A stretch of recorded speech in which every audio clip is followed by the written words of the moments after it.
బంగ్లాదేశ్లో దాడులకు భయపడి అనేక మంది ఆ దేశ పౌరులు ఆశ్రయం కల్పించాలని భారత సరిహద్దులకు చేరుకుంటున్నారు. పశ్చిమ బెంగాల్లోని జల్పాయిగుడి జిల్లాలో ఉన్న అంతర్జాతీయ సరిహద్దుకు వందలాది మంది బంగ్లాదేశీలు బారులు తీరినట్లు బీఎస్ఎఫ్ దళాలు వెల్లడించాయి. బంగ్లాదేశ్లోని ఓ 5 జిల్లాలు పశ్చిమ బెంగాల్ జల్పాయిగుడి సరిహద్దులోనే ఉంటాయి.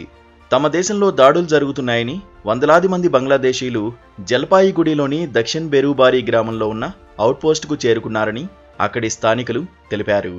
ఇనుప కంచె వద్దకు వచ్చిన వారంతా స్వదేశంలో నెలకొన్న భయానక పరిస్థితులను వివరించారని, భారత్లో ఆశ్రయం కల్పించాలని వేడుకున్నారని వెల్లడించారు. అయితే సరిహద్దు మొత్తం మూసివేసి ఉండడంతో వాళ్లు భారత్లోకి ప్రవేశించలేకపోయినట్టు బీఎస్ఎఫ్ దళాలు వెల్లడించాయి. అనంతరం వారిని బంగ్లా సరిహద్దు బలగాలు వెనక్కి తీసుకువెళ్లినట్లు తెలిపాయి. అయితే పొరుగు దేశంలో హింస చెలరేగిన నేపథ్యంలో భారత్ ఇప్పటికే అప్రమత్తమైంది. 4096 కిలోమీటర్ల పొడవైన ఆ దేశంతో ఉన్న సరిహద్దుల్లో బీఎస్ఎఫ్ కట్టుదిట్టమైన చర్యలు చేపట్టింది. క్షేత్రస్థాయి కమాండర్లు పరిస్థితిని ఎప్పటికప్పుడు సమీక్షిస్తున్నారు.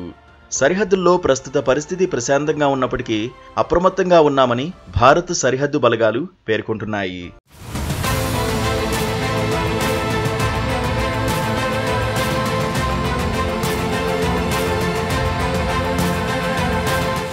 మరోవైపు బంగ్లాదేశ్లో నెలకొన్న ఉద్రిక్తతల నేపథ్యంలో పెద్ద ఎత్తున బంగ్లాదేశీలు హైదరాబాద్ సహా పలు ప్రాంతాలకు అక్రమంగా వచ్చి చేరుతున్నారు. ఈ క్రమంలో హైదరాబాద్ పోలీస్ యంత్రాంగం అప్రమత్తమైంది. బాలాపూర్, కాటేదాన్, మైలార్ దేవపల్లి, పహాడీ షరీఫ్, ఫలక్నుమా తదితర ప్రాంతాల్లో పోలీసులు ముమ్మరంగా తనిఖీలు చేపట్టారు. కొంతమంది అనుమానితులను అదుపులోకి తీసుకుని ప్రశ్నిస్తున్నారు. గతంలో కూడా అధిక సంఖ్యలో నగరానికి అక్రమంగా వలస వచ్చిన రోహింగ్యాలు, బంగ్లాదేశీలు చిరు వ్యాపారులుగా, పరిశ్రమలు, భవన నిర్మాణ రంగంలో కార్మికులుగా పనిచేస్తూ స్థానికంగా స్థిరపడ్డారు. పలువురు వీలు చిక్కినప్పుడల్లా అక్రమంగా బంగ్లాకు వెళ్లి వస్తున్నట్లు పోలీసు ఉన్నతాధికారి ఒకరు తెలిపారు. ఇటీవల వారి రాకపోకలు ఎక్కువ కాగా పోలీసులు అప్రమత్తమయ్యారు.